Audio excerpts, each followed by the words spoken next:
napanaginipan ko na si Dominic at si Bea nakita bago mag-Singapore si Bea. Di ba nag-Singapore si Bea? Bago mag-Singapore si Bea, nakita sila. Paano? Saan? Ayun nga. Ito panaginip ko lang naman to. So, hindi, si Dominic pumunta sa bahay ni Bea bago mag-Singapore. Tapos, pilit nilang inaayos yung problema. Nag-usap sila. Siyempre, palagay mo makakapag-ayos. Isisinyasan lang gusto niya ng gano'n. Malay mo, nag-message, hindi ayaw mag-usap. So, nag-usap sila. So, di maganda yun, nakapag-usap na sila. So, okay na sila, bati na sila. Okay na sila. Ah, talaga? Kaya nga nila nabuo yung yung statement. Ah, talaga ba? Oo. Hindi, di ba? Kaya nga nabuo nila. Tapos, pareho nilang IG, nandun yung statement ni Bea. Ibig sabihin nun, nagkabalikan na sila?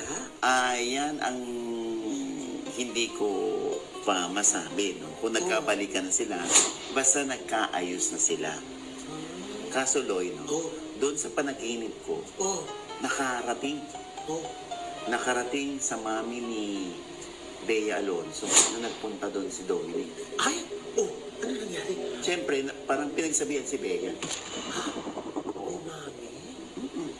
Yun yung sa panaginip ko lang naman. Tapos, nung nag-Singapore na sila, pag-uwi, nakita rin ulit si Bea at si Dominic. Saan? Sa panaginip ko. Saan yung nilagay sila nagkita sa panaginip? Dumalaw ulit si Dominic sa bahay. Ha? Repeat performance? Ay! Oo.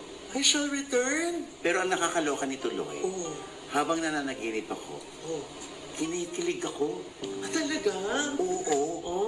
Ay! Kasi, sa panaginip ko, nagkabalikan sila. Ay! Talaga? Sa panaginip ko lang yun, ha? Malay mo, sometimes dreams do come true. Ay, pangarap yun, di ba? Sana sa tunay na buhay, no? Sana kahit hindi panaginip, sila ulit, no? Oo nga. Hindi pa ba, kuya? Basta yun ang panaginipan ko. Posibleng, alam mo naman ang panaginip, di ba? Minsan eksahirada, minsan kabaliktaran, no? Kaya, consistent ang panaginip ko. Ha? Di ba din? Langa. Ang tarang yung managinip mo. Ilang segundo lang, pero yung panaginip mo, bago pumunta ng Singapore, nakapunta na ng Singapore, nakabalik na ng Singapore. Galing mo managinip. Ang bilis. Fast forward.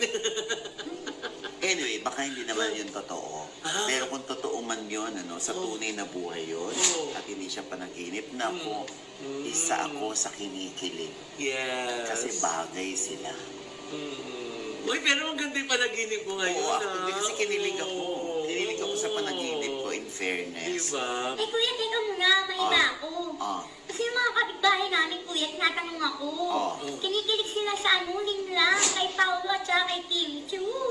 Ay, oo nga Eh, naman. tinatanong nila ako, kuya, kung sila na ba? Ay, sa ngayon hindi pa.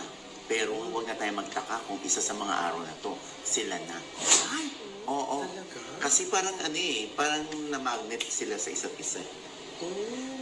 Tsaka, alam mo, may chemistry sila, nagkakasundo sila sa mga bagay-bagay, at may nakapag-chika nga sa ewan ko, totoo Hindi ko alam kung sino nagsubo kanino ng ensaymada doon sa wake na pinuntahan namin. Oo. Di ba ang cute? Sweet. Hindi natin alam kung totoo, pero sana totoo na since ang balita nga i-break na si Janine at si Paolo, di ba? Kaya feeling ko kung manliligo si Paolo kay Kim Chu, baka hindi rin siya mahirapan. Oo. Feeling ko. Oo. Makakamit niya agad ng matalis na Naman. Yan ang sabihin mo sa mga kapitbahay mo. Para hindi sila nalilinlang. Ay! Toroy! Diba? pasok. Ano ipasok, di ba? Oo. Pero syempre, no, hintay pa rin natin kung nasasabihin ni Paolo at ni Janine kung i-declare nila na wala na sila or cool off lang sila. Yun. Naku, kung magkataon na yun malulungkot na fandom, may matutuwang fandom. Oh, ganun talaga mga fans. Oo. Minsan panalo sila, minsan malungkot sila. Oo.